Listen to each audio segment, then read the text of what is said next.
আসসালামু আলাইকুম, কেমন আছেন আপনারা সবাই? আমি মোহাম্মদ মাহমুদুল হাসান রুবেল ওরফে রুবেল দ্য কম্পিউটার গাই। আর আজকে আমরা জানব লিনাক্স কি এবং উবুন্টু কি, এবং এছাড়া আমরা আরও বেশ কিছু বিষয় নিয়ে আলোচনা করব। সো চলুন তাহলে আজকে আমাদের বিষয়ে আমরা প্রবেশ করি। সো আমাদের আজকের প্রথম বিষয় হতে যাচ্ছে লিনাক্স কি।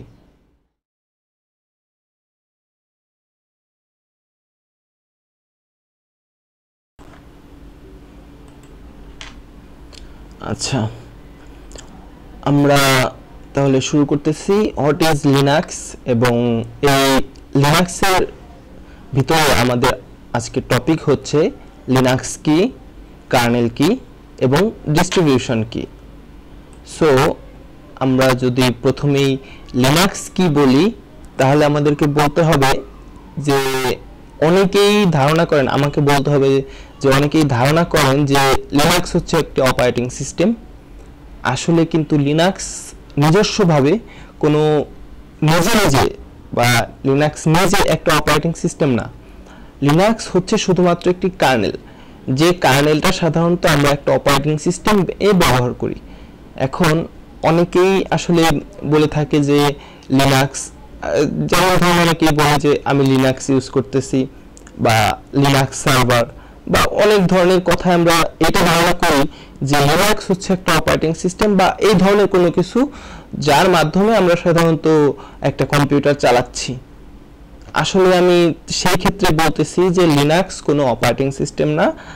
নিজস্বভাবে লিনাক্স হচ্ছে শুধুমাত্র একটি কার্নেল, আর এই কার্নেল সাধারণত অপারেটিং সিস্টেমে ব্যবহার করা হয়। এখন যদি লিনাক্সের সূচনা লগ্ন থেকে আমি বলি যে লিনাক্স কিভাবে তৈরি হয়েছে, তাহলে প্রথমেই বলতে হবে লিনাক্স টরভাল্ডের নাম, যার হাত ধরে আসলে লিনাক্স তৈরি হয়েছিল 1991 সালে, মেবি 1991 সালে।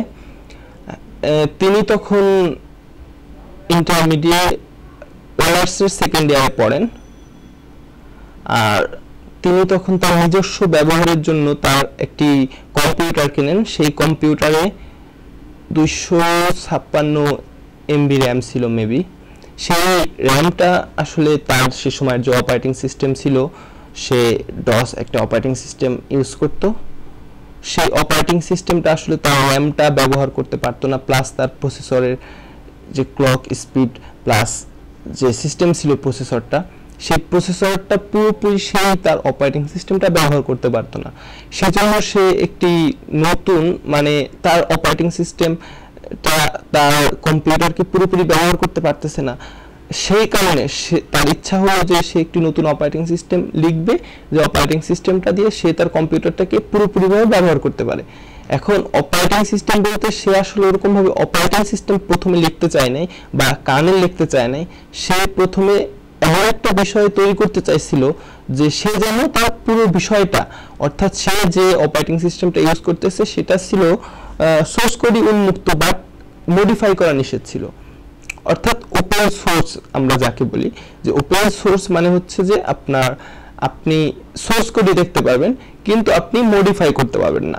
অর্থাৎ আপনি নিজে ওটাকে রাইট করতে পারবেন না নতুনভাবে, বা আপনি নতুনভাবে কোনো কিছু রিলিজ করতে পারবেন না ওইটার উপর ভিত্তি করে। সো এটাকে বলা হয় ওপেন সোর্স মূলত। সো ওই সময় সে যে অপারেটিং সিস্টেমটা ব্যবহার করতো সেটা ছিল ওপেন সোর্স। ওই একটা অপারেটিং সিস্টেমই ছিল তখন ওপেন সোর্সে।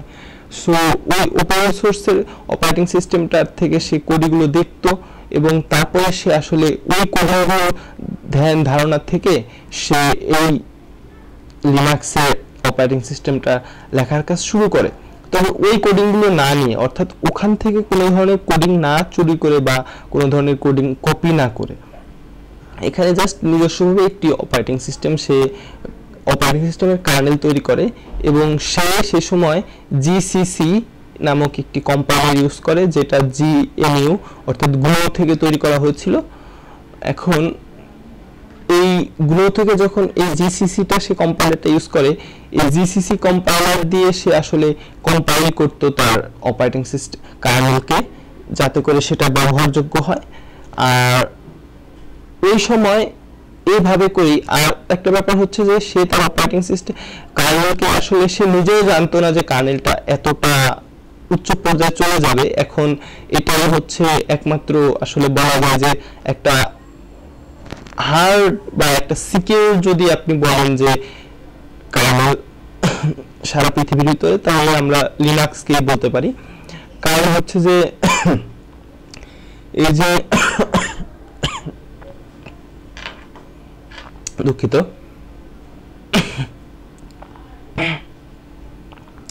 এই যে আপনার কোডের প্রক্রিয়া লিনাক্স কার্নেলের, সেটা খুবই সিকিউর এবং খুবই উচ্চ চিন্তা সম্পন্ন বলা যায়। অর্থাৎ এটাকে খুবই হার্ডলি কোডিং করা হয়েছে, যাতে করে এটার ভিতরে খুব সহজে ভাইরাস অ্যাটাক করতে না পারে বা কোনো হ্যাকার এটার ভিতরে অনুপ্রবেশ না করতে পারে খুব সহজেই। এভাবে তৈরি করা হয়েছে। অবশ্য তখন এটাকে অতটা সে সিকিউর বা হার্ডলি তৈরি করে নাই, কিন্তু পরবর্তীতে যখন আস্তে আস্তে ডেভেলপিং প্রক্রিয়ায় গিয়েছে এবং যেহেতু সে এটাকে ফ্রিলি উন্মুক্ত করে দিয়েছিল, তখন থেকে যখন সে প্রথম এটার ভার্সনটা রিলিজ করে, তারপর থেকে এটাকে সে সোর্স কোডটা সম্পূর্ণভাবে উন্মুক্ত করে দিয়েছিল। এই কারণেই সবাই আসলে সোর্স কোডটা দেখতে পারত এবং সোর্স কোডটা দেখে দেখে বিভিন্ন ধরনের মডিফাই ফাইল তার কাছে পাঠাতো যে না, এই কোডিংটা এভাবে না করে এভাবে করো, ফর দ্যাট রিজন তোমার অপারেটিং সিস্টেম কার্নেলটা আরো বেশি উন্নত হবে বা আরো বেশি ভালো হবে। এবং যারা এগুলো করতো, অর্থাৎ যারা তাকে সাহায্য করতো, তারা আসলে এই অপারেটিং কার্নেলটা ব্যবহার করে বিভিন্ন ধরনের অপারেটিং সিস্টেম তারা মডিফাই করে তৈরি করে তাদের পিসির জন্য ব্যবহার করতো। এই জন্যই সাধারণত তাকে এই সাহায্যটা করতো। সো এভাবে আস্তে আস্তে যখন এটা সেকেন্ড ভার্সনে যায়, তারপর গ্নো যে একটা প্রতিষ্ঠান ওপেন সোর্সের, আসলে আমি বলবো যে ওরা হচ্ছে জন্মদাতা এবং ফ্রি যে সফটওয়্যার, তাদের যে আন্দোলনের প্রতিকৃত বলা যায় আপনার গ্নোকে, জিএনইউ। আপনারা যে এখন যে ফ্রি সফটওয়্যারগুলো ব্যবহার করেন সম্পূর্ণ ফ্রি, যা আপনি মনে করেন যে মডিফাই করতে পারেন, যেমন আমরা যে এখন লিনাক্সটা ইউজ করতেছি সেটা যে লাইসেন্সের উপর আছে সেটা হচ্ছে গ্নো, জিএনইউ। আর এই গ্নো যখন এই অপারেটিং সিস্টেমটার সাথে সংযুক্ত হয় এবং এই গ্নোর সাথে যখন এই ফ্রি লাইসেন্সটার সাথে এটা যখন সম্পৃক্ত হয়, তখন এটা আসলে বিশ্বব্যাপী একটা অন্যরকম আলোড়নের সৃষ্টি করার কারণ হচ্ছে যে অপারেটিং সিস্টেমটা, আমি আগেই বলেছি যে অপারেটিং সিস্টেমটা প্রাথমিক দিক থেকে যখন এটাকে ফ্রিলি এটাকে ফ্রিলি ইউজ করার জন্য সবাইকে দিছে এবং ডেভেলপাররা যখন খুব সহজে এটাকে মডিফাই করতে পারতেছিল, তখন এটাকে আপনার সিকিউরিটি যে ব্যাপারটা থাকে, সেই সিকিউরিটি ব্যাপারটা খুব সহজে আসলে ধরা গেছে। কারণ হচ্ছে যে আপনি মনে করেন যে একটা সোর্স কোডে যদি কোনো কিছু কাউকে দেখতে দেওয়া হয়, তাহলে ওটার ভিতর কিন্তু এত সহজে ভাইরাস থাকার কথা না। কারণ হচ্ছে যে একজন ডেভেলপার জানে যে একটা কোডের ভিতরে কি থাকে। আপনি উইন্ডোজের কথা চিন্তা করেন, উইন্ডোজে যদি কোনো বাগ থাকে আমি জানবো না, কিন্তু আমি একটা লিনাক্সে যদি বাগ থাকে আমি জানবো। এর কারণ কি? লিনাক্সের সোর্স কোডটা আমার কাছে উন্মুক্ত, আমি ওটা দেখতে পারি, কিন্তু উইন্ডোজের সোর্স কোড আমার কাছে উন্মুক্ত না, আমি ওটাকে দেখতে পারতেছি না। সো ওটার ভিতরে, অর্থাৎ উইন্ডোজের যদি কোনো সফটওয়্যারের ভিতরে কোনো বাগ থাকে, এত সহজে আমি ওটাকে বুঝতে পারবো না যে বাগটা আসলে কিভাবে হয়েছে বা কেন আছে, কোথায় আছে বাগটা। কিন্তু লিনাক্সের যদি একটা সফটওয়্যারে যদি কোথাও বাগ থাকে, তাহলে আমি বুঝতে পারবো। কারণ হচ্ছে যে লিনাক্সের সবগুলো সফটওয়্যার থাকে মিনিমাম একটা লাইসেন্স হচ্ছে ওপেন সোর্স, অর্থাৎ সোর্সটা কমপক্ষে উন্মুক্ত থাকে সবার জন্য। সো আপনি বুঝতে পারতেছেন, আপনি যদি সোর্সটা দেখতে পারেন সো আপনি বুঝতে পারবেন, যদি আপনি এই বিষয়ে ধারণা থাকে বা জ্ঞান থাকে যে সোর্স কোডটা কিভাবে দেখতে হবে, বুঝতে হয়, তাহলে আপনি বুঝতে পারবেন যে সমস্যাটা কোথায়। সো আমি আশা করতেছি আপনার লিনাক্স কি এবং লিনাক্সের প্রাথমিক পর্যায়টা সম্বন্ধে আসলে এর থেকে বেশি যদি জানতে চান, তাহলে আপনাদেরকে একটু নেটটা ব্রাউজ করতে হবে, বিকজ এর থেকে বেশি আসলে এরকম টিউটোরিয়াল যদি আমি দিতে চাই তাহলে অনেক বেশি সময় নিয়ে ফেলবে। আর ইন্ট্রোডাকশন একটু শর্ট হওয়া ভালো, যেহেতু পরিচিতি পর্ব। সো লিনাক্স কি এই বিষয়ে আমরা এতটুকুই এখন জানবো। পরবর্তীতে আস্তে আস্তে যখন কাজ করব তখন আসলে আশা করি আমরা আস্তে আস্তে বিশদভাবে জানতে পারবো লিনাক্স কি। এখন যদি আমি কার্নেলের উপর যাই, যে কার্নেল কি বা লিনাক্স কেন কার্নেল, কেন অপারেটিং সিস্টেম না, তাহলে বলবো যে লিনাক্স কার্নেল এই কারণ হচ্ছে যে আপনার লিনাক্স নিজে কোনোভাবেই কোনো সার্ভারের ভিতরে একটা অপারেটিং সিস্টেম হিসেবে প্রক্রিয়া সম্পূর্ণ করতে পারে না। অর্থাৎ হার্ডওয়্যারের সাথে সে সম্পূর্ণভাবে সে নিজে সে নিজে যোগ হইতে পারে না। সে অপারেটিং সিস্টেম অর্থাৎ হার্ডওয়্যারের জন্য সে যে ড্রাইভারগুলো প্রয়োজন হয় সেই ড্রাইভারগুলো তাকে ম্যানুয়ালি তৈরি করতে, লিনাক্স অটোমেটিকভাবে লিনাক্স কার্নেলে অটোমেটিকভাবে থাকে না, বা আপনার জিইউআই গ্রাফিক্যাল ইউজার ইন্টারফেস বলেন বা কমান্ড লাইন বলেন সেটা অটোমেটিক আপনার লিনাক্সে থাকে না। অর্থাৎ লিনাক্সের যে কার্নেলটা আছে সেটা হচ্ছে একটা নর্মাল বেসিক একটা ফাউন্ডেশন, একটা অপারেটিং সিস্টেম তৈরির ফাউন্ডেশন। অর্থাৎ এই ফাউন্ডেশনের উপর ভিত্তি করে আপনার যে কোনো অপারেটিং সিস্টেম তৈরি করা সম্ভব। এখন এই ফাউন্ডেশন অর্থাৎ লিনাক্স কার্নেল বেসকে ধরে অনেক ধরনের অপারেটিং সিস্টেম তৈরি হয়েছে। তার মধ্যে একটা হচ্ছে উবুন্টু, যেটা নিয়ে আসলে আমরা এই টিউটোরিয়াল সিরিজ তৈরি করতে যাচ্ছি।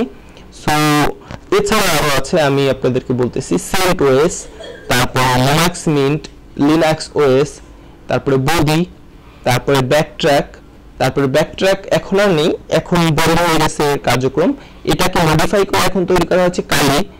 এছাড়া এরকম আরো অনেক আছে, যেমন রেড এন্টারপ্রাইজ, অনেক অনেক অনেক আছে। সো আর এই যে এখন আমি আসলে আশা করি যে কার্নেল কি এটা বুঝতে পেরেছেন। আর যদি না বোঝেন তাহলে সোজা কথায় যেটা বলা যায় সেটা হচ্ছে যে কার্নেল হচ্ছে একটা অপারেটিং সিস্টেমের প্রাণ। অর্থাৎ কোনো অপারেটিং সিস্টেমকে চলার জন্য একটা কার্নেল অবশ্যই প্রয়োজন। অর্থাৎ কার্নেলটা আপনার যে প্রসেসিং প্রক্রিয়াটা সেটা সম্পূর্ণ করে। অর্থাৎ আপনি যদি লেখেন যে 1 + 1 এটা কত 2, এই যে একটা প্রসেসিং প্রক্রিয়া, এই প্রক্রিয়াটা আপনার প্রসেসরের সাথে যে সমন্বয় ঘটায় সেটা হচ্ছে কার্নেল। সো কার্নেলটা আপনার প্রসেসরের সাথে সমন্বয় ঘটানোর জন্য খুবই জরুরি একটা বিষয়। সো আর সোজা কথা আমি বলতে পারি যে কার্নেল হচ্ছে একটা অপারেটিং সিস্টেমের প্রাণ। কার্নেল ব্যতীত কোনো অপারেটিং সিস্টেম তৈরি করা সম্ভব নয়। আচ্ছা, এখন আমরা যদি যাই যে ডিস্ট্রিবিউশন কি, ডিস্ট্রিবিউশন সোজা কথা লিনাক্সের যদি এরকম ভাবে আমরা বলি ডিস্ট্রিবিউশন কি, তাহলে বলতে হয় যে লিনাক্স কার্নেলকে বেস ধরে যেসব অপারেটিং সিস্টেম তৈরি করা হয়েছে সেগুলোকে আসলে আমরা লিনাক্সের ডিস্ট্রো বা ডিস্ট্রিবিউশন বলে থাকি। যেমন লিনাক্সের যতগুলো অপারেটিং সিস্টেম তৈরি হয়েছে প্রত্যেকটা অপারেটিং সিস্টেমকে আলাদাভাবে আমরা একটা করে ডিস্ট্রো বলতে পারি। এখন অপারেটিং সিস্টেম বলতে আপনি মোবাইল অপারেটিং সিস্টেম বলেন বা ডেস্কটপ অপারেটিং সিস্টেম বলেন বা সার্ভার অপারেটিং সিস্টেম বলেন, প্রত্যেকটাকে আলাদা আলাদাভাবে আমরা একটা করে ডিস্ট্রো বলতে পারি। হ্যাঁ, তবে একটা ব্যাপার হচ্ছে যে আপনি যদি কোম্পানি হিসেবে ধরেন অনেক আছে, যেমন ধরেন যে উবুন্টু আলাদা কোম্পানি, রেড হ্যাট আলাদা কোম্পানি, তারপর আপনার ডেবিয়ান, তারপরে আপনার Linux Mint, Linux OS, body, এরা হচ্ছে আলাদা আলাদা কোম্পানি। সো এই কোম্পানিগুলোকে আমরা যদি বলি এক একটা কোম্পানিকে এক একটা আমরা ডিস্ট্রিবিউশন ধরতে পারি, কারণ হচ্ছে এক একটা কোম্পানি এক একটা অপারেটিং সিস্টেম তৈরি করতেছে লিনাক্স দিয়ে। হ্যাঁ, তবে তাদের ওই অপারেটিং সিস্টেমের 2-3টা ভাগ থাকতেছে, একটা থাকতেছে ডেস্কটপের জন্য, একটা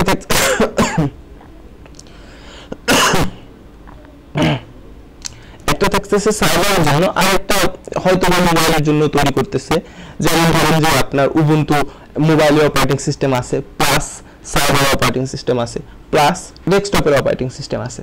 অর্থাৎ তাদের 3টে ভার্সন আছে অপারেটিং সিস্টেমের জন্য, 3টা আলাদা আলাদা ডিভাইসের জন্য বা 3টা আলাদা আলাদা প্রক্রিয়া সম্পূর্ণ করার জন্য আলাদা আলাদা ধরনের অপারেটিং সিস্টেম। সো এই যে প্রত্যেকটা কোম্পানি বা প্রত্যেকটা আলাদা আলাদা অপারেটিং সিস্টেম, যেমন উবুন্টু একটা, রেড হ্যাট একটা, ডেবিয়ান একটা, অর্থাৎ এই প্রত্যেকটাকে আলাদা আলাদাভাবে এক একটা করে ডিস্ট্রো বলা যায় এবং এদের সবগুলোর সমন্বয় হচ্ছে ডিস্ট্রিবিউশন। অর্থাৎ লিনাক্সের কাছ থেকে যারা লাইসেন্স নিয়ে এই কোম্পানিগুলো আপনার এক একটা অপারেটিং সিস্টেম তৈরি করছে তাদেরকে আলাদা আলাদাভাবে আমরা এক একটা করে ডিস্ট্রিবিউশন বলতে পারি। সো এই অংশে আমি আশা করি আপনারা বুঝতে পেরেছেন যে লিনাক্স কি, এবং এর মধ্যে ছিল 3টে টপিক, লিনাক্স কি এবং লিনাক্স কার্নেল কি এবং লিনাক্স ডিস্ট্রিবিউশন কি। সো আমরা আমাদের পরের লেসন উবুন্টু কি এই বিষয়ে জানবো। সো চলুন আমরা যাই উবুন্টু কি এই বিষয়ে।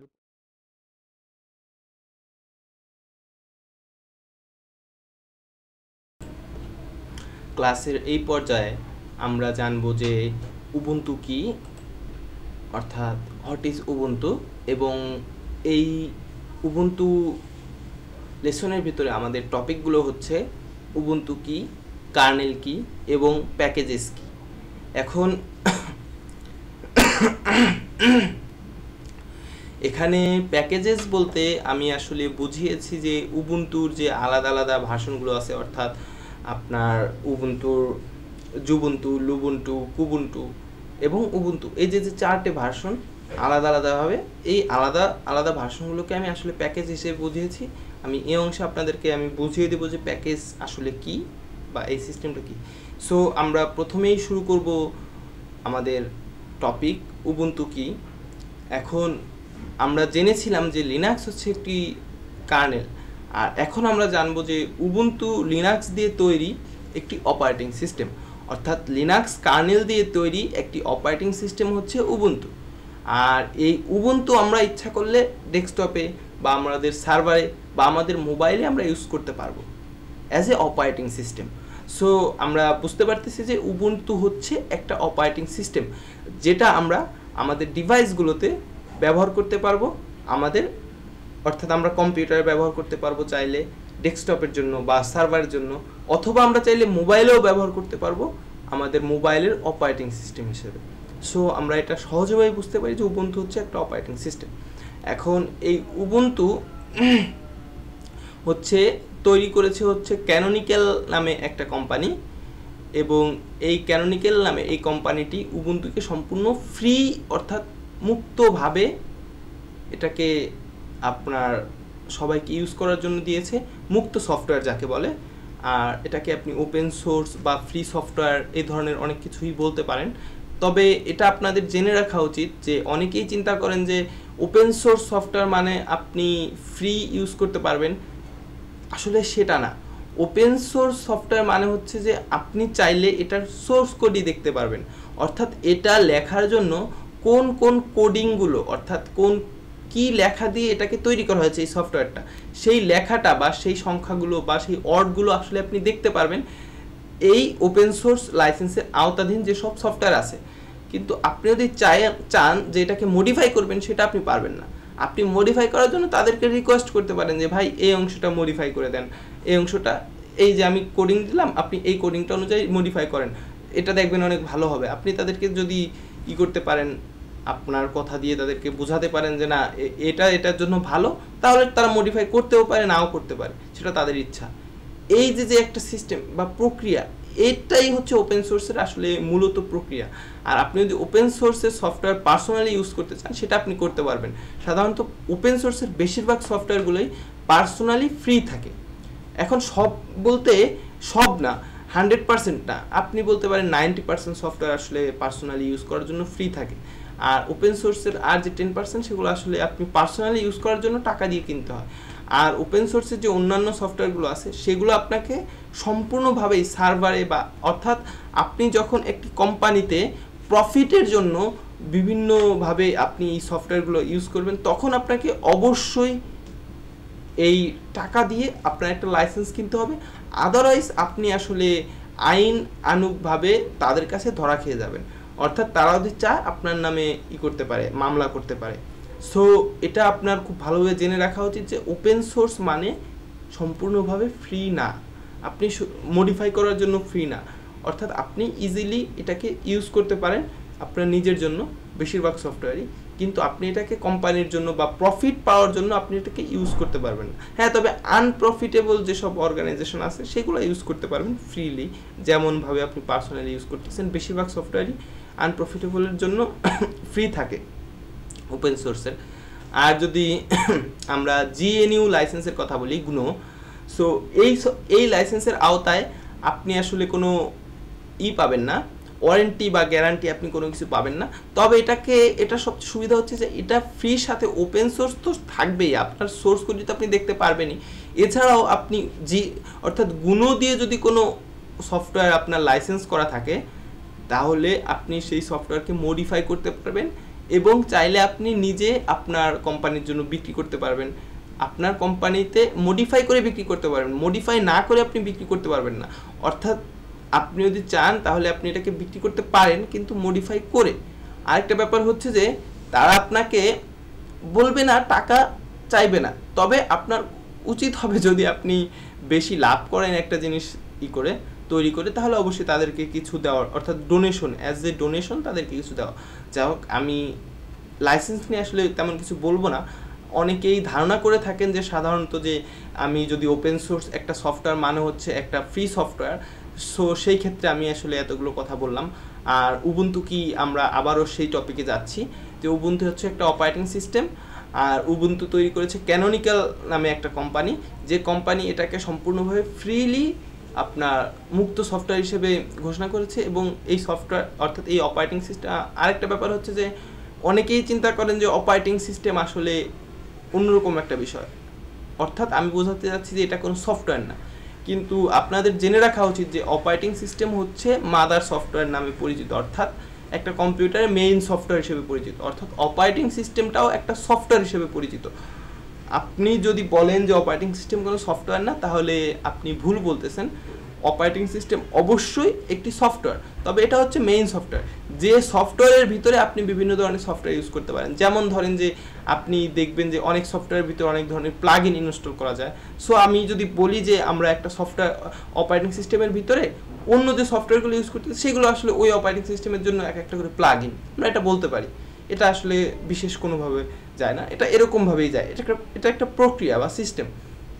আরেকটা ব্যাপার হচ্ছে যে অন্য যে ছোট সফটওয়্যারগুলো আছে ছোট ছোট বিভিন্ন কাজের জন্য, সেই সফটওয়্যারগুলো আসলে এই বড় মাদার যে অপারেটিং সফটওয়্যার অর্থাৎ অপারেটিং সিস্টেম, এটার সাহায্যে আপনার এই বিভিন্ন হার্ডওয়্যারের সাথে যোগাযোগ করে, কন্ট্যাক্ট করে।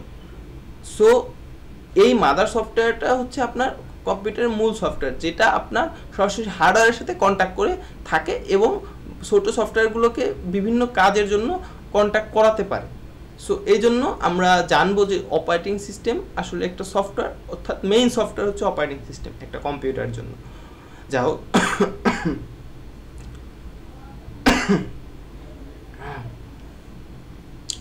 আর এখন উবুন্টু সম্বন্ধে আমি বলেছি যে উবুন্টু কি, এখন উবুন্টুর কার্নেল সম্বন্ধে বলবো। উবুন্টু কার্নেল আসলে উবুন্টুর 10.0 ভার্সনের পর থেকে উবুন্টুর যে কার্নেল সিস্টেম সেটাকে আসলে দুভাগে ভাগ করা হয়েছে। সেটা হচ্ছে, একটা হচ্ছে আপনার ডেস্কটপের জন্য আর একটা হচ্ছে সার্ভারের জন্য। আমি যদি দুভাগে বলি তাহলে একভাবে ভুল হয় আবার একভাবে সঠিক হয়, কারণ মোবাইলের জন্য আলাদা একটি কার্নেল আছে, সেটা সম্পূর্ণ আলাদা। কারণ মোবাইলের জন্য নর্মালি প্রথম থেকেই সম্পূর্ণ আলাদাই একটি কার্নেল ছিল। সো সেটাকে আমি এখানে বাইরে রাখবো, গণনার বাইরে বা হিসাবের বাইরে এখন আমার টপিকের। সো আমরা যদি ধরি ডেস্কটপ এবং সার্ভারকে, ডেস্কটপের জন্য 10.0 ভার্সনের পর থেকে উবুন্টু যেসব কার্নেল ইউজ করতেছে ডেস্কটপের জন্য সেটা সম্পূর্ণ আলাদা, আবার সার্ভারের জন্য যে ভার্সনটা ইউজ করতেছে সেটাও সম্পূর্ণ আলাদা। অর্থাৎ ডেস্কটপ এবং সার্ভারের কার্নেলের সাথে উবুন্টুর অপারেটিং সিস্টেমের কোনো মিল নেই। অর্থাৎ ডেস্কটপের যে কার্নেল সেটা এবং সার্ভারের কার্নেল দুটো সম্পূর্ণ আলাদা। এখন বর্তমানের যে 10.0 পর থেকে যেসব ভার্সনগুলো ছাড়তেছে উবুন্টু, সবগুলোই সম্পূর্ণ আলাদা কার্নেলে তৈরি, অর্থাৎ এটার মডিফাই করে আলাদা তৈরি করা হয়েছে ডেস্কটপের জন্য এবং এটা মডিফাই করে আলাদা তৈরি করা হয়েছে শুধুমাত্র সার্ভারের জন্য। এটার কারণ কি? এটার কারণ হচ্ছে যে ডেস্কটপে আসলে এতটা সিকিউরিটির প্রয়োজন হয় না, যার কারণে তারা ডেস্কটপের জন্য কার্নেলটাকে একটু নর্মাল এবং এতটা সিকিউর করে তৈরি করেনি।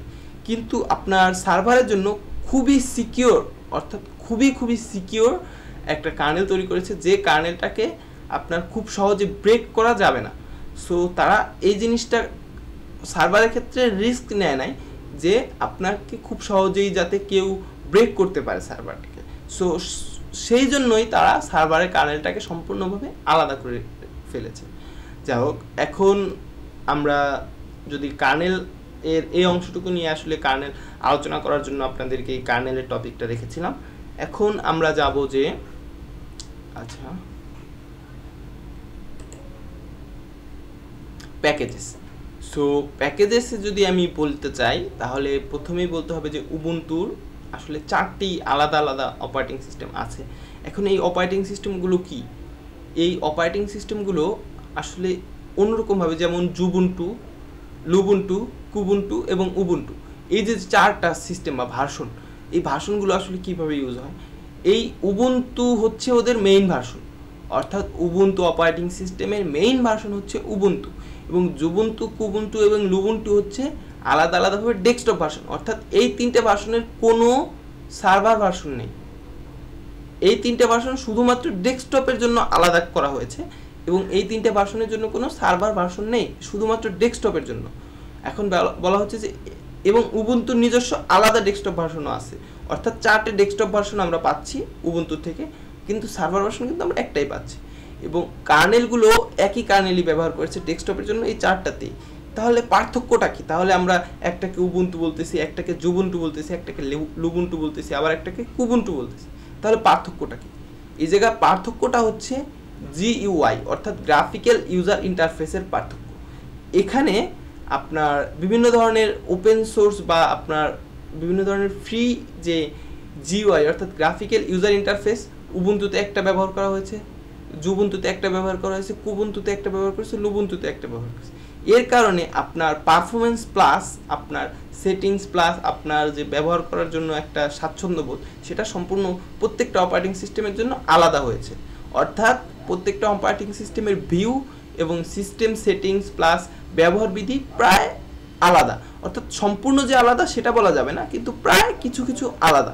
সো এটাকে আপনি যদি ধরেন যে জুবুন্টু উবুন্টু থেকে সম্পূর্ণ আলাদা, এখানে একটা বিষয় হচ্ছে যে ভিতরে মেইন যে প্রক্রিয়ার সিস্টেম সেটা উবুন্তুরও যা, জুবুন্তুরও তা, কুবুন্তুরও তা, লুবুন্তুরও তা, অর্থাৎ একই, কিন্তু যে ভিউটা সেই ভিউটার ক্ষেত্রে আলাদা। অর্থাৎ গ্রাফিক্যাল ইউজার ইন্টারফেসটা 4টার জন্য যে 4টা অপারেটিং সিস্টেম আলাদাভাবে তৈরি করা আছে, 4টার জন্য আলাদা। সো এই কারণে এটা 4টা অপারেটিং সিস্টেম হিসেবে আলাদা আলাদাভাবে বলা হয়। এবং এগুলো আসলে উবুন্তুরই অপারেটিং সিস্টেম, অর্থাৎ উবুন্টু হচ্ছে বেস, তারপরে এগুলো আলাদা। আর একটা ব্যাপার হচ্ছে যে যখন উবুন্তুর একটা নতুন ভার্সন তৈরি হয় তখন এগুলোরও একই ভার্সন তৈরি হয় এবং একই দিনে একই সময় প্রত্যেকটা অপারেটিং সিস্টেমকে ছাড়া হয়। সো আপনারা এটা বুঝতে পারতেছেন যে এই আলাদা আলাদা যে উবুন্তুর জুবুন্টু, কুবুন্টু এবং লুবুন্টু আছে, সেগুলো আসলে একই জিনিস, শুধুমাত্র গ্রাফিক্যাল ইউজার ইন্টারফেসটা চেঞ্জ হয়েছে, এছাড়া সবই এক। এবং গ্রাফিক্যাল ইউজার ইন্টারফেস চেঞ্জ হওয়ার কারণে কিছু কিছু ক্ষেত্রে দেখতে মনে হতে পারে যে আসলে উবুন্টু বা কুবুন্টু বা লুবুন্টু এক বা জুবুন্টু এক না, কিন্তু আসলে একই বিষয়। আচ্ছা, যা হোক, এখন তাহলে আমি আশা করি আপনারা আসলে বুঝতে পেরেছেন যে উবুন্টু কি এবং উবুন্তুর যে আলাদা আলাদা বিষয় আছে, উবুন্টু কি, কার্নেল কি, এবং উবুন্তুর যে আলাদা 3টে extra operating system graphical user interface change করে তৈরি করা হয়েছে, সেগুলো সম্বন্ধে আপনারা একটা সাধারণ ধারণা পেয়েছেন আশা করি। আর যদি এর থেকে এক্সট্রা ধারণা পেতে চান তাহলে আমি বলবো যে আপনারা একটু বিভিন্ন ইন্টারনেটে বিভিন্ন সার্চ ইঞ্জিন আছে, সেগুলো দিয়ে আপনি সার্চ করে দেখেন। কারণ হচ্ছে যে এর থেকে বেশি আসলে ইন্ট্রোডাকশনে বলতে গেলে অনেক বেশি সময়ের প্রয়োজন, আর বেশি বড় হয়ে গেলে একটু সমস্যাও আছে। সো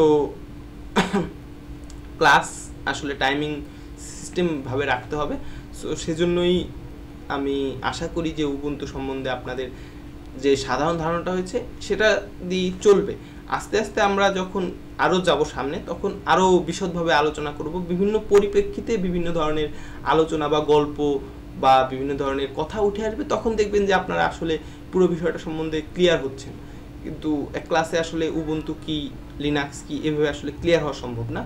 তো আশা করি উবুন্টু কি যতটুকু জেনেছেন ততটুকু বর্তমানের জন্য পারফেক্ট। সো আমরা এখন যাব যে ডেস্কটপ অ্যান্ড সার্ভার কি। সো আমাদের সামনের লেসন হচ্ছে ডেস্কটপ এবং সার্ভার কি।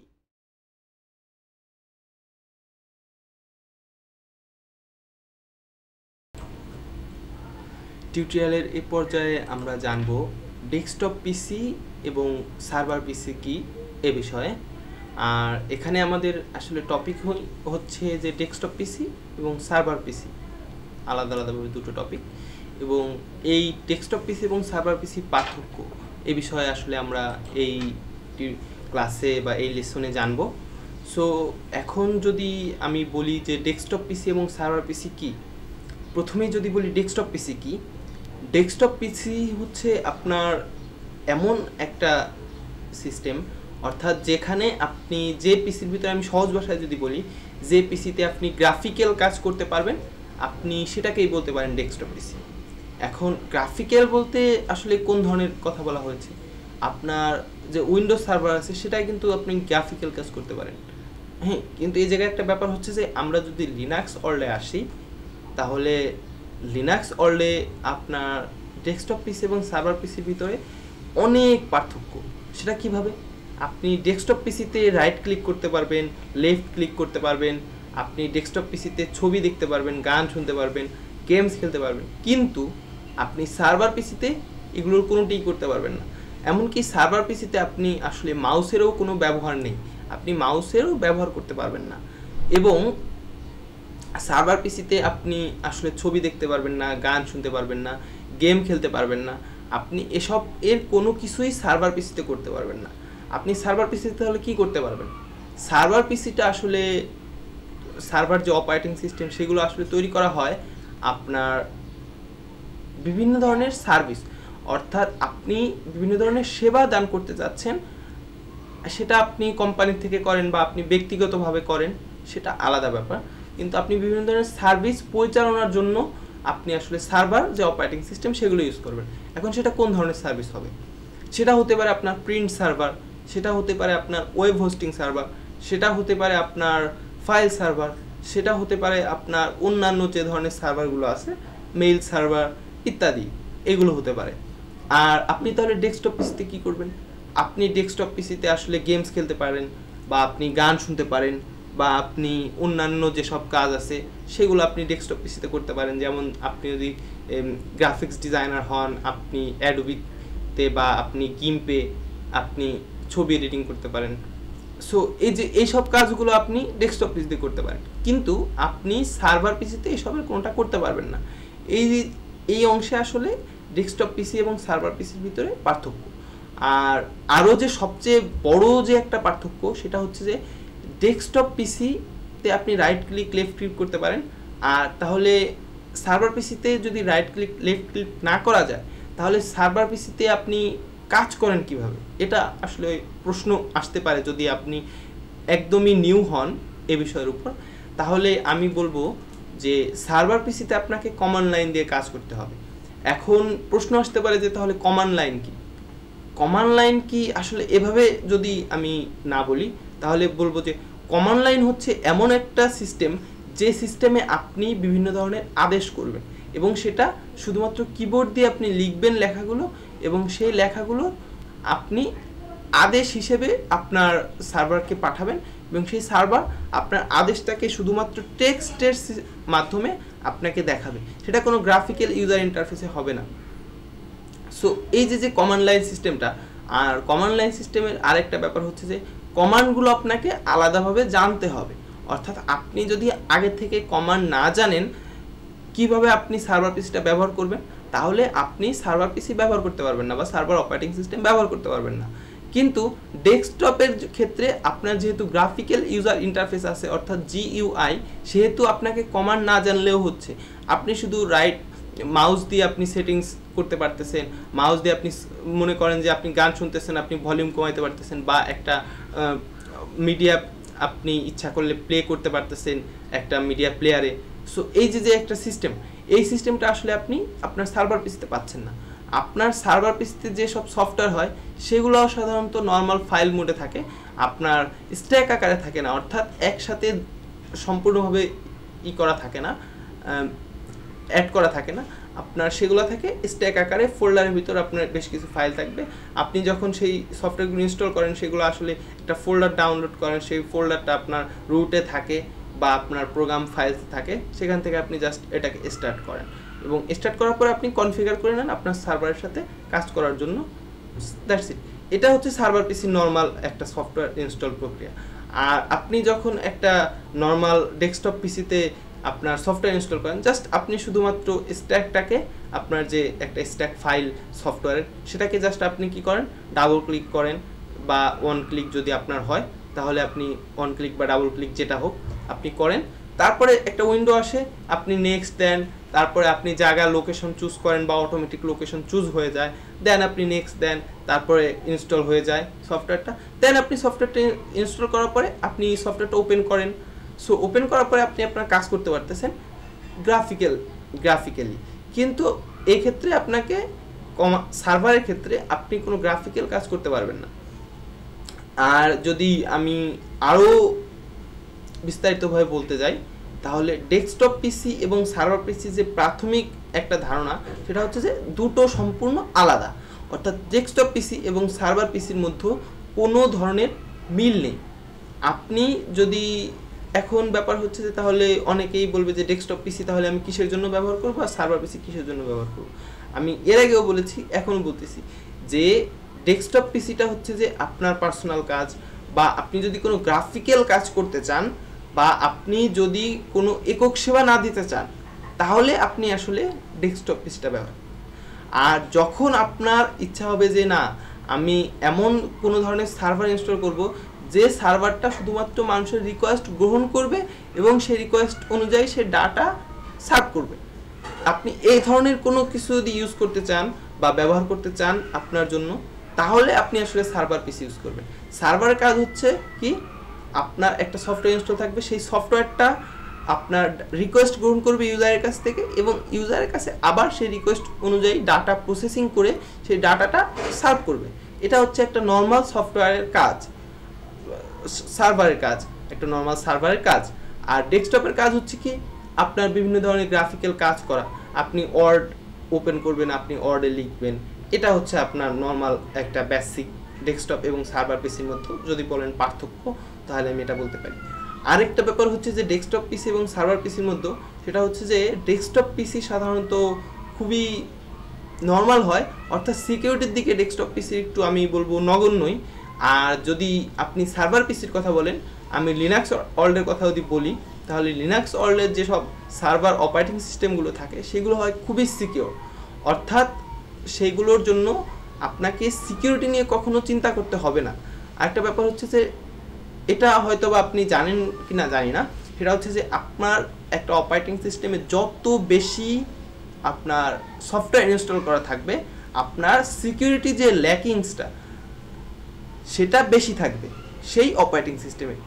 অর্থাৎ আর একটা, সেই জন্য লিনাক্সে যখন আপনি একটা লিনাক্স সার্ভার ইনস্টল করেন আপনার পিসিতে, আপনার সার্ভারের পিসিতে, তখন সেটা কি হয়, আপনার লিনাক্সের সাথে অটোমেটিকলি কোনো সফটওয়্যার ইনস্টল হয় না। আপনাকে অপশন দেয় যে আপনি কি এই সফটওয়্যারটা ইনস্টল করবেন, আপনাকে যখন ইনস্টল করেন তখন ফার্স্ট টাইম, সেক্ষেত্রে আপনি হয়তো বা আপনার প্রয়োজন অনুযায়ী যদি আপনি একটা প্রিন্ট সার্ভার ইনস্টল করতে চান, সেক্ষেত্রে আপনি একটা প্রিন্ট সার্ভার চুজ করলেন, ইনস্টল করলেন। বা আপনি যদি একটা ফাইল সার্ভার ইনস্টল করতে চান, তাহলে আপনি সাম্বা যে সার্ভারটা আছে সেটা আপনি ইনস্টল করলেন। আপনি যদি হোস্টিং সার্ভার ইনস্টল করতে চান, বা ডাটা সেন্টার যাকে বলে আমরা নর্মালি বলতে পারি, সেটা যদি আপনি ইনস্টল করতে চান, তাহলে আপনি ল্যাম্প ইউজ করতে পারেন ইসের জন্য, লিনাক্সের জন্য। সো এই যে একটা আলাদা বিষয় এখানে, সেটা হচ্ছে যে নর্মালি সফটওয়্যারগুলো আনইনস্টল অবস্থায় থাকে ইসে আপনার সার্ভার অপারেটিং সিস্টেমে, আর বেশিরভাগ সফটওয়্যারই আপনার লিনাক্সের সাথে, লিনাক্সের ডেস্কটপ অপারেটিং সিস্টেমগুলোর সাথে, বেশিরভাগ অপারেটিং সিস্টেমের সাথেই একাধিক সফটওয়্যার ইনস্টল অবস্থায় পাওয়া যায়। আপনি জাস্ট অপারেটিং সিস্টেম ইনস্টল করবেন এবং সাথে সাথে আপনি গিম্প ইউজ করতে পারবেন ফটো এডিটিংয়ের জন্য, আপনি এছাড়া আরও বিভিন্ন ধরনের ওয়ার্ড ফাইল এডিটিংয়ের জন্য আপনি পাবেন, তারপরে আপনি এক্সেলের জন্য আলাদা পাবেন, পাওয়ার পয়েন্টের জন্য আলাদা সফটওয়্যার পাবেন। সো এই জায়গায় আপনার ইনস্টল করা সফটওয়্যার থাকতেছে, অর্থাৎ ল্যাকিংসটাও বেশি থাকতেছে, কিন্তু সার্ভারের ক্ষেত্রে এই ল্যাকিংসটা থাকে না। সো আর উইন্ডোজের সাথে যদি আমি একটু তুলনা করতে যাই এদেরকে, তাহলে উইন্ডোজ সার্ভারে, উইন্ডোজ ডেস্কটপের কথা আসলে সবাই জানে, কারণ সবাই কমপক্ষে একবার হলেও ডেস্কটপ ব্যবহার করছে। আর উইন্ডোজের ডেস্কটপ দিয়ে আসলে নর্মালি সাধারণত সবাই শুরু করে। সো আমি উইন্ডোজের ডেস্কটপের কথা বলবো না, আমি উইন্ডোজ সার্ভারের কথা বলি। উইন্ডোজ সার্ভারে আপনার 2003 আছে, 2008 আছে, 2012 আছে। সো যদি আমি এগুলোর কথা বলতে যাই তাহলে এগুলোর ভিতরে অনেক বেশি ল্যাকিংস থাকে। আর কেন থাকে? কারণ হচ্ছে যে উইন্ডোজের যে সার্ভারগুলো সেগুলো আসলে গ্রাফিক্যাল ইউজার ইন্টারফেসে তৈরি হয়, সেই কারণে ল্যাকিংসটা আরও বেশি থাকে। গ্রাফিক্যাল ইউজার ইন্টারফেসে প্রচুর পরিমাণ ল্যাকিংস থাকে, যেটা সাধারণত নর্মাল কমান্ড লাইনে থাকে না। কারণ হচ্ছে যে কমান্ড লাইনে আপনার সফটওয়্যার না, কিন্তু গ্রাফিক্যাল ইউজার ইন্টারফেসটাই হচ্ছে আসলে আলাদা একটা সফটওয়্যার। এই সফটওয়্যারটা আসলে ল্যাকিংসে পরিপূর্ণ থাকে, এভাবে বলা যায়। আর যদি আপনি বলেন যে তাহলে ল্যাকিংসটা কেন উইন্ডোজ এই জিইউআই এর ভিতর বেশি থাকতেছে, কারণ হচ্ছে যে আপনি যখন একটা নর্মালি গ্রাফিক্যাল ইউজার ইন্টারফেস তৈরি করা হয় তখন আসলে সিকিউরিটির দিকে কতটা গুরুত্ব দেওয়া হয় সেটা আসলে বলা খুব মুশকিল। কিন্তু কারণ হচ্ছে যে ওই গ্রাফিক্যাল ইউজার ইন্টারফেসটা আপনার যেটা ডেস্কটপের জন্য উইন্ডোজ ব্যবহার করতেছে, সেই গ্রাফিক্যাল একই ইউজার ইন্টারফেস আপনার সার্ভারের জন্য ব্যবহার করতেছে। সো সার্ভার আর ডেস্কটপের জন্য তারা কিন্তু একই ধরনের গুরুত্ব দিচ্ছে। এখানে যেখানে যে জায়গায় আপনাকে বলতে হবে যে সার্ভারের জন্য বেশি গুরুত্ব দেওয়া দরকার, কারণ হচ্ছে যে এখানে হ্যাকিং করার প্রবণতা বেশি থাকে, সেই কারণে আপনার ল্যাকিংস যাতে কম থাকে সেই দিকে গুরুত্ব দেওয়া দরকার। কিন্তু উইন্ডোজ কিন্তু আসলে সেই দিকে গুরুত্ব দেয় না। আরেকটা ব্যাপার হচ্ছে যে উইন্ডোজের যদি সার্ভারের সাথে আপনি লিনাক্সের যেসব অপারেটিং সিস্টেম আছে তাদের সার্ভার তুলনা করতে চান, তাহলে আবার আরেকটা বিষয় বলতে হয়, সেটা হচ্ছে যে আপনি উইন্ডোজের সার্ভারের যেসব সফটওয়্যার আপনি ইনস্টল করবেন সেসব সফটওয়্যার আপনাকে বেশ কিছু জায়গা থেকে কিনতে হবে। কিন্তু লিনাক্সের বেশিরভাগ সফটওয়্যারই ফ্রি পাওয়া যায়, অর্থাৎ আমি যদি বলি 90% আপ সফটওয়্যার ফ্রি, তাহলে এটা বলতে পারি আমি। আর যে 10% সেটা আসলে বিভিন্ন জায়গা থেকে কেনা লাগে, বা উবুন্টু থেকে বা লিনাক্সের অপারেটিং সিস্টেম থেকে ভেরিফাইড না দেখে বাইরের থেকে আপনাকে সংগ্রহ করতে হয়। সো এটা আপনি কমান্ড লাইনের মাধ্যমে ইউআরএল দিয়ে সরাসরি ডাউনলোড করে নিতে পারেন। আর একটা ব্যাপার হচ্ছে যে কিন্তু তারপরও সেটারও যতটা সিকিউরিটি আছে, আপনি যদি উইন্ডোজের সফটওয়্যার কথা বলেন সেগুলো আসলে ততটা সিকিউরিটি থাকে না। এই কারণে উইন্ডোজের সার্ভার যে লিনাক্সের সার্ভার, যেসব সার্ভারগুলো থাকে অপারেটিং সিস্টেমে, সেগুলো অনেক বেশি সিকিউর হয়। আর সো আমি তাহলে ডেস্কটপ এবং সার্ভারের যে পার্থক্য সেটার মধ্যে আমি এখন শেষ করার প্রক্রিয়ায় বলবো যে ডেস্কটপে আপনি সাধারণত আপনার প্রফেশনাল যে কাজগুলো আছে বা আপনার ব্যক্তি পার্সোনাল কাজ, আপনি সেগুলো করার জন্য আসলে ডেস্কটপ সফটওয়্যার ইউজ করবেন। আর ডেস্কটপ সফটওয়্যার বলতে আমি ডেস্কটপ অপারেটিং সিস্টেম বোঝাচ্ছি।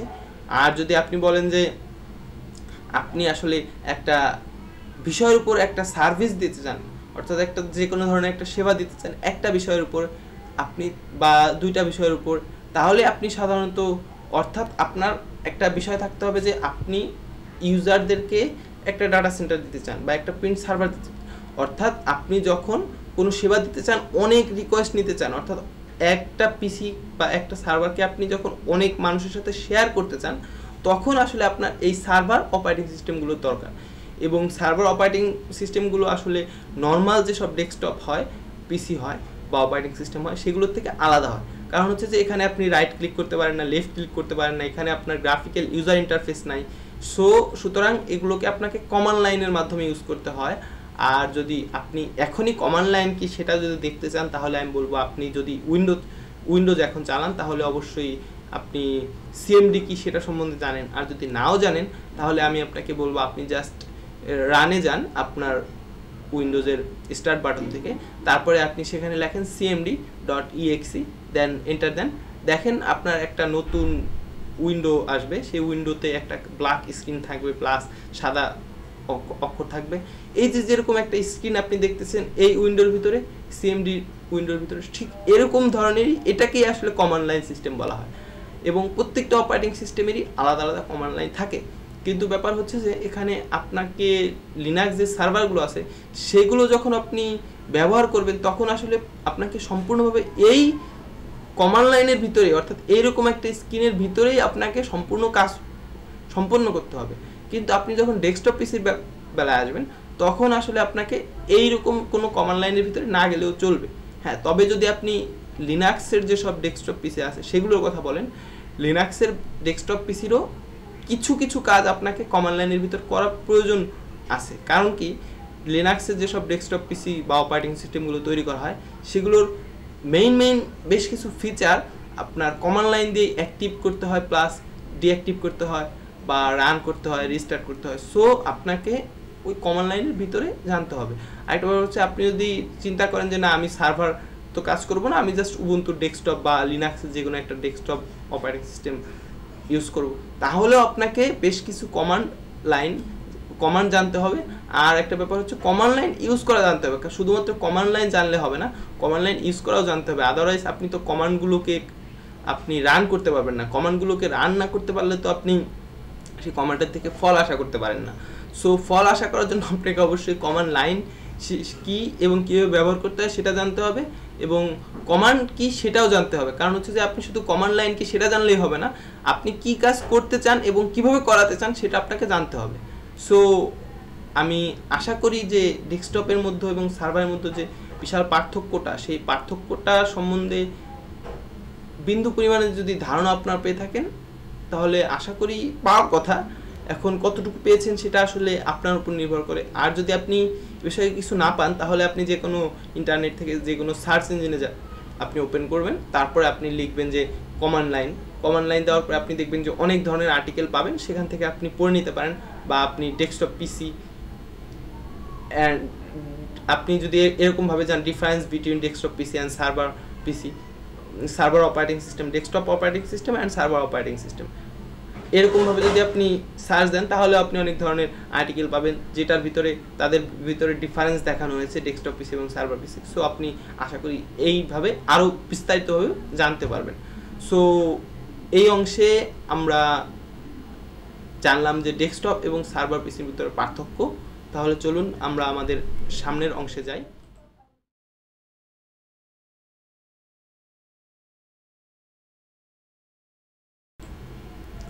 আচ্ছা, এখন আমরা টিউটোরিয়াল বা ক্লাস আমাদের এখন আজকের ক্লাসের এই পর্যায়ে জানবো আমাদের সোশ্যাল মিডিয়া সম্বন্ধে। আমাদের সোশ্যাল মিডিয়ার ভিতরে আছে ইউটিউব চ্যানেল। আপনি অবশ্যই আমাদের YouTube channel youtube.com/rubel the computer guy এই চ্যানেলটিতে সাবস্ক্রাইব করে রাখবেন।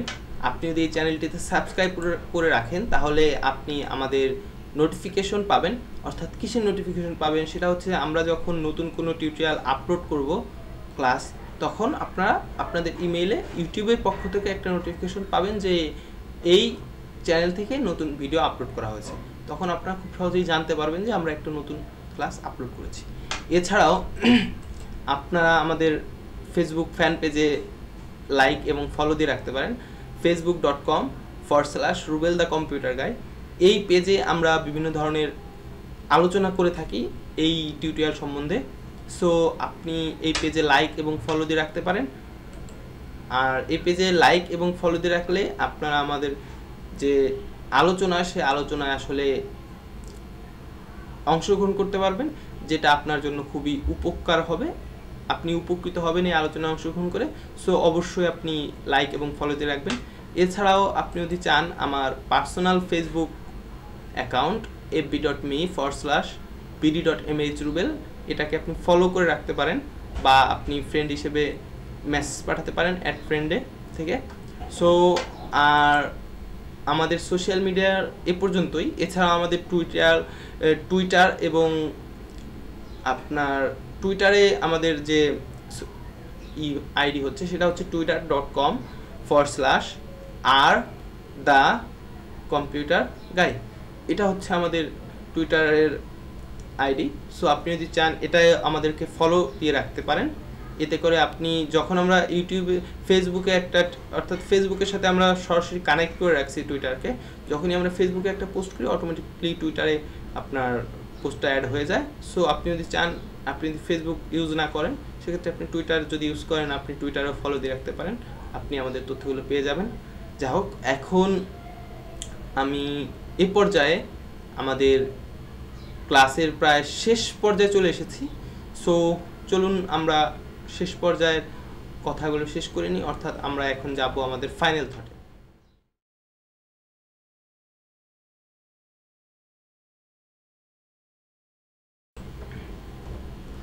আচ্ছা, আমরা আমাদের এই আজকে টিউটোরিয়াল বা ক্লাসের শেষ পর্যায়ে চলে এসেছি। এখন আমি আপনাদেরকে এই ক্লাসের ফাইনাল থট অর্থাৎ অল ইন অন প্রথম থেকে শেষ পর্যন্ত যে আমরা আলোচনাটা করেছি সেই আলোচনার সংক্ষেপে আবার একবার আপনাদেরকে মনে করিয়ে দেব।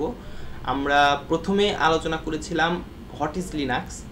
সো তাহলে আমরা এখন এর ভিতরে টপিক ছিল লিনাক্স কি, লিনাক্স কার্নেল কি এবং লিনাক্স ডিস্ট্রিবিউশন কি।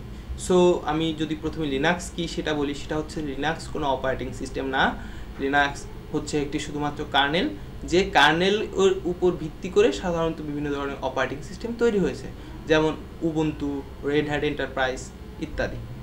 আর এছাড়াও যদি কার্নেলের কথা বলি, কার্নেল হচ্ছে যে কোনো একটা অপারেটিং সিস্টেমের প্রাণ, অর্থাৎ যে কোনো একটা অপারেটিং সিস্টেম যদি চলতে হয় তার জন্য অবশ্যই সেই অপারেটিং সিস্টেমের মূল কেন্দ্রে একটা কার্নেল থাকতে হয়।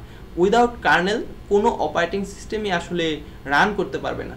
সো কার্নেলটা খুবই একটি গুরুত্বপূর্ণ বিষয়, বা কার্নেল হচ্ছে সোজা কথায় অপারেটিং সিস্টেমের একটা প্রাণ। আপনার কার্নেল ব্যতীত কোনো অপারেটিং সিস্টেম চলতে পারে না। এখন যদি আমরা ডিস্ট্রিবিউশনের কথা বলি, লিনাক্সের যে কার্নেল, সেই কার্নেল দিয়ে অনেক অপারেটিং সিস্টেম তৈরি হয়েছে। সেই প্রত্যেকটা আলাদা আলাদা অপারেটিং সিস্টেমকে এক একটা করে লিনাক্স ডিস্ট্রো বা ডিস্ট্রিবিউশন বলা হয়। এবং এর মধ্যে আছে আপনার উবুন্টু, তারপরে যদি বলি ডেভিয়ান, তারপরে যদি বলি Red Hat Enterprise, Linux Mint, Linux OS ইত্যাদি অনেক এরকম আছে। সো এগুলো প্রত্যেকটাকে আলাদা আলাদাভাবে এক একটা করে লিনাক্স ডিস্ট্রো বা ডিস্ট্রিবিউশন বলা হয়।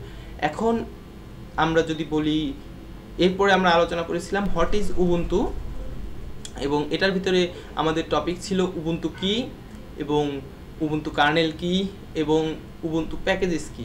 সো আমি যদি প্রথমেই উবুন্টু কি এই অংশে যাই, তাহলে উবুন্টু হচ্ছে একটি অপারেটিং সিস্টেম, যে অপারেটিং সিস্টেমটি লিনাক্স কার্নেল দিয়ে তৈরি করা হয়েছে। এই কারণেই সাধারণত এটাকে লিনাক্স অপারেটিং সিস্টেমও বলা হয় সোজা বা সহজ কথায়, কিন্তু এটা হচ্ছে আসলে উবুন্টু অপারেটিং সিস্টেম। এবং উবুন্টু অপারেটিং সিস্টেমটা মূল কেন্দ্রে লিনাক্স কার্নেলটা ব্যবহার করা হয়েছে, বা লিনাক্স বেস একটি অপারেটিং সিস্টেম হচ্ছে উবুন্টু। এখন যদি আমরা লিনাক্স কার্নেল উবুন্টু কার্নেলের কথা বলি, তাহলে এটা হচ্ছে যে উবুন্টু তো কার্নেল কি সেটা তো আমরা জানি, তাহলে উবুন্টু কার্নেলের আবার এখানে টপিকে কি আমরা আলোচনা করব, সেটা হচ্ছে যে আপনার ডেস্কটপের অপারেটিং সিস্টেমের যে উবুন্টু আছে সেটার জন্য আলাদা কার্নেল ব্যবহার করা হয়েছে উবুন্টু 10.0 ভার্সন থেকে, এবং সার্ভারের জন্য আলাদা কার্নেল ব্যবহার করেছে, আর মোবাইলের জন্য আলাদা কার্নেল ব্যবহার করা হয়েছে। অর্থাৎ এই তিনটে যে সিস্টেম, এই তিনটে সিস্টেমে আলাদা আলাদা কার্নেল ব্যবহার করা হয়েছে। সো এতে করে সিকিউরিটি এবং ল্যাকিংস দুটোর ক্ষেত্রেই আপনার মনে করেন যে সার্ভারটা খুব বেশি হাইলি সিকিউর হয়ে গিয়েছে, এবং ডেস্কটপটা নর্মাল আছে, যেরকম সাধারণত একটা ইউজার বা ডেস্কটপের ব্যবহারকারীর জন্য দরকার যতটুকু সিকিউরিটি ততটুকুই আছে। আর সার্ভারের জন্য হাইলি সিকিউরিটি ব্যবস্থা করা হয়েছে নতুন কার্নেলে, অর্থাৎ 10.0 ভার্সনের পর থেকে কার্নেলটা সম্পূর্ণভাবে আলাদা আলাদাভাবে তৈরি করা হয়েছে। এখন যদি আমরা প্যাকেজের কথা বলি, উবুন্টু প্যাকেজ, তাহলে উবুন্টু আমি প্যাকেজ বলতে এখানে আসলে বুঝিয়েছি যে আপনার আলাদা আলাদাভাবে উবুন্টুর জুবুন্টু, লুবুন্টু, কুবুন্টু ইত্যাদি অপারেটিং সিস্টেম আলাদা আলাদাভাবে আছে। তাহলে এই অপারেটিং সিস্টেমগুলোকে আসলে আমরা উবুন্টু কেন বলবো না, কেন জুবুন্টু, কুবুন্টু, লুবুন্টু বলবো? এর কারণ হচ্ছে যে এগুলোতে আসলে আলাদা আলাদা জিইউআই অর্থাৎ গ্রাফিক্যাল ইউজার ইন্টারফেস ব্যবহার করা হয়েছে। এই কারণেই এটাকে আমরা আসলে আলাদা আলাদাভাবে চিনি বা চিহ্নিত করি। সো কিন্তু আসলে এগুলো আলাদা কোনো বিষয় না, কিন্তু এটা যখন আপনি ব্যবহার করবেন, আর একটা ব্যাপার হচ্ছে যে উবুন্টু ব্যতীত অন্য সব যে ভার্সনগুলো আছে, জুবুন্টু, কুবুন্টু আর লুবুন্টু, এদের কোনো সার্ভার ভার্সন নেই।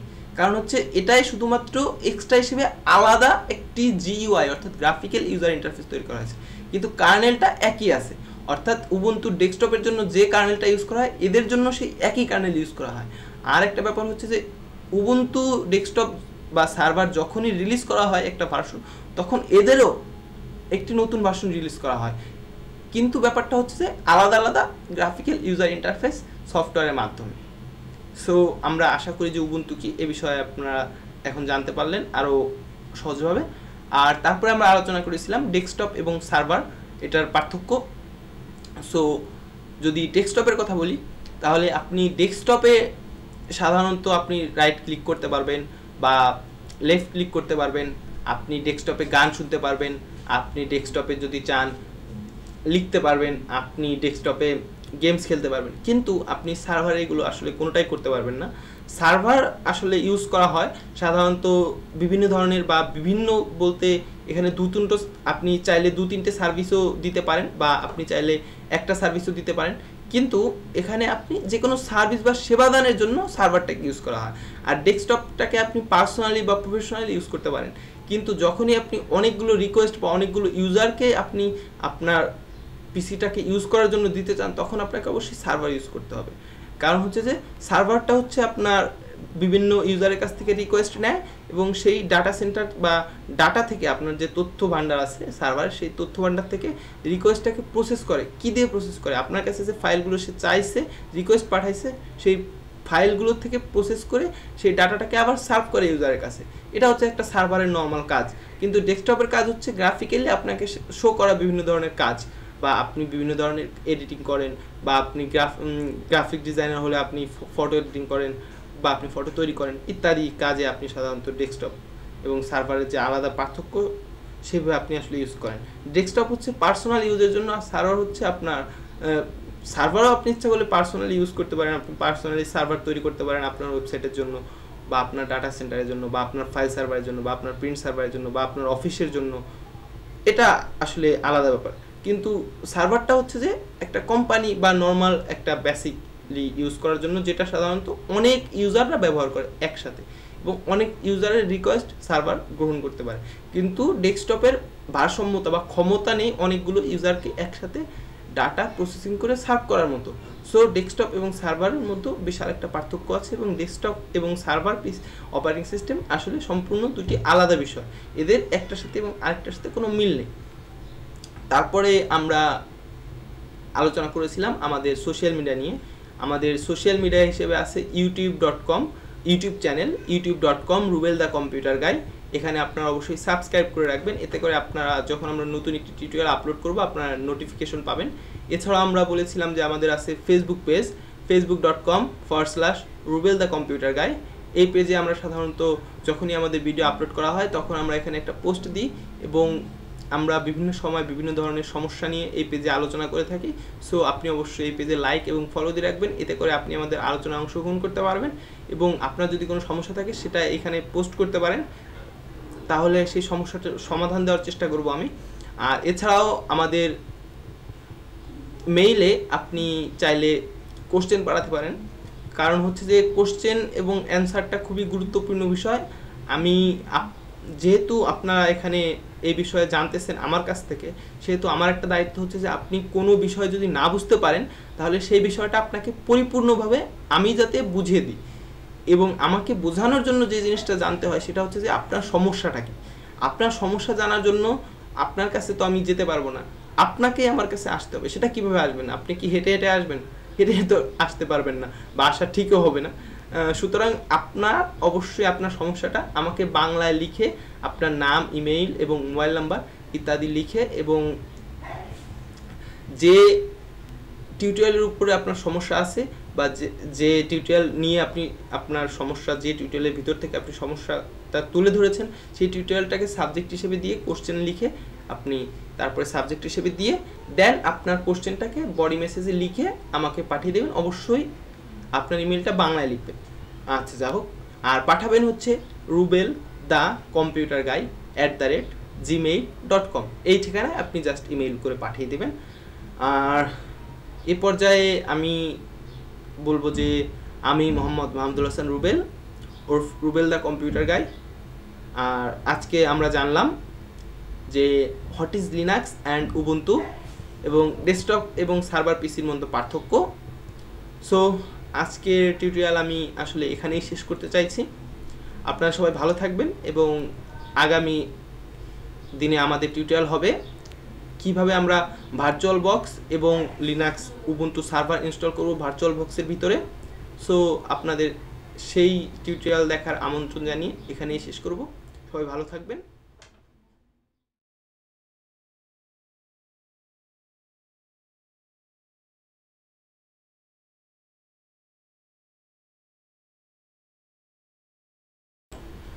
আচ্ছা, এখন আসলে আমি আপনাদেরকে প্রথমেই আপনাদের কাছে ক্ষমা চেয়ে নিব কারণ হচ্ছে যে আমি বেশ কিছুদিন আসলে 7 দিনের মতো আসলে আপনাদের কাছে টিউটোরিয়াল পাঠাতে বা উঠাতে পারেননি, যে কারণে আপনারা দেখতে পারেননি।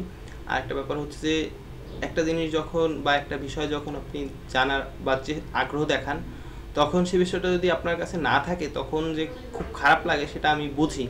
কিন্তু ব্যাপার হচ্ছে যে আমার নেটের বেশ কিছু সমস্যার কারণে বা আমি যে আইএসপি থেকে নেটটা ইউজ করি সেই নেটটার সমস্যার কারণে আসলে আমি ভিডিওগুলো আপলোড করতে পারি নাই। আর আপলোড করতে পারি না আসলে সেটা বললেও ভুল হবে, একবার আপলোড করেছিলামও, কিন্তু আমার যে ভিডিও সিস্টেম যেভাবে প্রসেসিং হয়েছিল ইউটিউব সেটাকে আসলে সমর্থন করে নাই, যে কারণে এই যে নতুন ভিডিওটা আপনি এইমাত্র টিউটোরিয়ালটা দেখলেন, এই টিউটোরিয়ালটা আসলে আমি এখন যে আপলোড করতেছি এটা একদিন আগে তৈরি করলাম, অর্থাৎ এখন যে আপনি দেখতেছেন এটা গতকালকে তৈরি করা হয়েছে। কিন্তু আসলে আমি 7 দিন আগেই এই টিউটোরিয়ালেরই অনুরূপ একটা টিউটোরিয়াল তৈরি করেছিলাম, যেটা হয়তো বা এর থেকে আরও অনেক ভালো হয়েছিল, কারণ ওটার জন্য আমি অনেক বেশি প্রস্তুতি নিয়েছিলাম। কিন্তু এক্ষেত্রে আসলে এটার জন্য খুব কম প্রস্তুতি নেওয়া হয়েছে। তারপরেও আমি চেষ্টা করেছি যাতে করে সেই ব্যবধান বা সেই সিস্টেমটা না থাকে। কারণ হচ্ছে যে একটা টিউটোরিয়াল যখন আপনি একটা ক্লাস তৈরি করেন বা শেষ হয়ে যায় আপনার প্রসেসিং, তখন আবার নতুন করে ওই টিউটোরিয়ালটা করার জন্য আসলে মন মানসিকতাটা থাকে না। তারপর আমি চেষ্টা করেছি যেন আপনাদেরকে একটা ভালো মানের একটা ক্লাস উপহার দেওয়া যায়। আর এই কারণেই সাধারণত আমি অন্যগুলোকে 720 পিক্সেল থেকে এটাকে আমি 360 পিক্সেল করে দিয়েছি।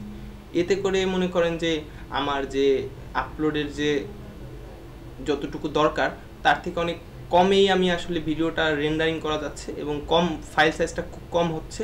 এই কারণে সাধারণত আমার হয়তোবা আমি আশা করতেছি যে এখন উপকৃত হব আমি আপলোড করার সময়। আর ভিডিও মানটা বাড়ানোর জন্য আমি আসলে 2টো লাইটের ব্যবস্থা করেছি এখন।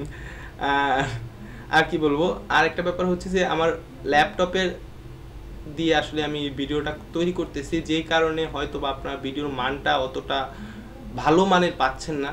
আর সে কারণে আমি সত্যি খুবই দুঃখিত বা দুঃখ প্রকাশ করতেছি, এছাড়া আর কিছু আসলে আমার বলার নেই। কারণ হচ্ছে যে ইকুইপমেন্ট কেনার জন্য যে সব ইকুইপমেন্ট কেনার জন্য কি লাগে সেটা তো আপনারা জানেনই। আসলে অর্থ ব্যয় করার মতো সামর্থ্য ওরকমভাবে 20-25 হাজার টাকা দিয়ে ক্যামেরা কিনে সেটা আমার নাই, যে কারণে আসলে আমি ইকুইপমেন্ট কিনতে পারবো না। সো আমি আশা করব সেজন্য আসলে তেমন কোনো সমস্যা হবে না। আর আমি আবারও বলতেছি যে আপনাদেরকে এর আগে আরও 7 দিন আগে আসলে এই টিউটোরিয়াল দেওয়ার কথা ছিল, কিন্তু আমি 3 বার আসলে আপলোড করতে যে অসমর্থিত হয়েছি, পারি নাই, যে কারণে আসলে আমি টিউটোরিয়ালগুলো আপলোড করতে পারি নাই। সো আমি খুবই দুঃখিত এই বিষয়ের উপর, এই ব্যাপারে। আর আমাদের সামনে টিউটোরিয়ালটা আসলে খুব শীঘ্রই পাবো। আর একটা ব্যাপার হচ্ছে যে আপনারা অবশ্যই কোশ্চেন করবেন, আমাদের ইমেইলে কোশ্চেন পাঠাবেন। আপনি যদি কোশ্চেন পাঠান তাহলে আমি আপনার দুর্বলতা সম্বন্ধে জানতে পারবো এবং সেই বিষয়ের উপরে আমি আরও বেশি পরিমাণে আপনার লেকচার দিব। এতে করে আপনি ওই বিষয়ে আরও বেশি ভালোভাবে জানতে পারবেন এবং এতে করে আপনি বেশি উপকৃত হবেন। সো এখন আরেকটা ব্যাপার হচ্ছে যে এই যে দেখতেছেন আমি এখন টিউটোরিয়াল করতেছি, এখন আপনি হয়তো বা জানেন না যে আমি এখন কিভাবে বসে আছি। এই গরমে পুরো আমার শার্টটা ভিজে গেছে আর ফ্যানটা পুরো অফ করে দিছি আমি। এসি তো কেনার সামর্থ্য নাই, ফ্যানটা পুরো অফ করে দিছি। দ্যাট মিন্স পুরো গরমে আমার মুখের অবস্থা খারাপ আর পুরো ঘামে একদম আমি শেষ হয়ে যাওয়ার মতো অবস্থা। যা হোক, আর বেশিক্ষণ কথা বলবো না, কারণ এখন ফ্যানটা চালাইতে হবে। সো ভালো থাকবেন আপনারা সবাই, আর আশা করি আমার পরবর্তী টিউটোরিয়াল দেখবেন। আর এছাড়াও শুধুমাত্র যে উবুন্তুর উপরে আমি ক্লাস নিতে বা টিউটোরিয়াল তৈরি করব তা না, আমি এছাড়াও ওয়ার্ডপ্রেসের উপর টিউটোরিয়াল তৈরি করব। ওয়ার্ডপ্রেস বলতে আমি আসলে সিএমএস এর উপর সম্পূর্ণভাবে আলাদাভাবে টিউটোরিয়াল তৈরি করব, যার ভিতরে আপনি থাকবে ওয়ার্ডপ্রেস, জুমুলা, আপনার দ্রুপাল এবং যে কোনো একটা ই কমার্স সিস্টেম সিএমএস। অবশ্যই ফ্রিগুলো আমি আপনার ফ্রিগুলো দিয়ে করব, টিউটোরিয়াল তৈরি করব। এতে করে কি হবে, আপনি ফ্রিগুলো দিয়ে যখন কাজ করা শিখবেন, এতে করে আপনি খুব সহজেই টাকা না ব্যয় করে আপনি আপনার ওয়েবসাইট তৈরি করতে পারবেন বা আপনার ক্লায়েন্টের জন্য তৈরি করে দিতে পারবেন। এছাড়াও এটার আগে আমি আসলে পিএইচপি এবং এইচটিএমএল এর উপরে এবং সিএস এর উপরে একটা নিব, টিউটোরিয়াল দিব। এতে করে আপনি HTML CSS এবং PHP যখন জানবেন তখন আপনি আসলে ওয়েবসাইট তৈরি করতে পারবেন বা আপনি অনলাইন বা ওয়েব প্রোগ্রাম তৈরি করতে পারবেন, যেটা আপনার জন্য বা আপনার যদি শেখার ইচ্ছা থাকে এটা খুব ভালো হবে। আর আপনি যদি ওয়েব ডিজাইনার হতে চান বা ওয়েব প্রোগ্রামার হতে চান, PHP HTML, বিশেষ করে HTML এবং CSS জানাটা খুবই গুরুত্বপূর্ণ। যে কোনো ক্ষেত্রেই হোক, আপনি HTML এবং CSSটা, আপনি যদি একজন প্রোগ্রামার বা একজন ওয়েব ডিজাইনার নাও হন, আপনি যদি সাধারণ একজন ব্যবহারকারী হন, কম্পিউটারে নেট ইউজ করেন, তাহলে অবশ্যই আপনার অবশ্যই HTMLটা কমপক্ষে জানা উচিত। CSS না জানেন, HTMLটা কমপক্ষে জানা উচিত। এতে করে আপনি যখন ইন্টারনেট ব্রাউজ করেন তখন আপনি আসলে একটা বিষয় সম্বন্ধে জানতে পারেন এবং কিভাবে আসলে এটা রেন্ডার হয়, কিভাবে এই প্রক্রিয়াটা সম্পন্ন হয়, সেটা আপনি আসলে বুঝতে পারেন। যা হোক, আর এছাড়া আরও বিভিন্ন ধরনের টিউটোরিয়াল আমি আসলে চেষ্টা করব আপনাদেরকে উপহার দেওয়ার জন্য। যতটুকু আমি জানি আপনাদেরকে জানানোর চেষ্টা করব। কারণ হচ্ছে যে আমি সবসময় হয়তো বা আমি সাধারণত যখন এই যে প্রায় 4 বছর ধরে আমি প্রায় 16 ঘন্টার উপরে আমার পিসির সাথে লেগে থাকি সারাদিনই। 16 ঘন্টার উপর বলতে 16 ঘন্টায় আমি আসলে পিসির সামনেই বসে থাকি, হয়তো বা মুভি দেখতেছি বা করতেছি, কিন্তু পিসির সামনেই আসি। পিসির থেকে আমি কখনো উঠি না, এমনকি খাবার যে খাই সেটা আসলে পিসির সামনে বসেই খাই। এ হলো আমার অবস্থা। আর কি, আচ্ছা, আপনারা সবাই ভালো থাকবেন। আর আমাদের সামনের টিউটোরিয়াল দেখার জন্য, এই সামনের ক্লাস দেখার জন্য আমন্ত্রণ রইল। আর এছাড়াও আমি খুব শীঘ্রই নতুন করে আলাদা টিউটোরিয়াল, অর্থাৎ PHPর উপর এবং CMS-এর উপর আলাদাভাবে টিউটোরিয়াল তৈরি করা শুরু করব। সো সেগুলো আপনাদেরকে দেখার জন্য আমন্ত্রণ রইল। ভালো থাকবেন। আসসালামু আলাইকুম।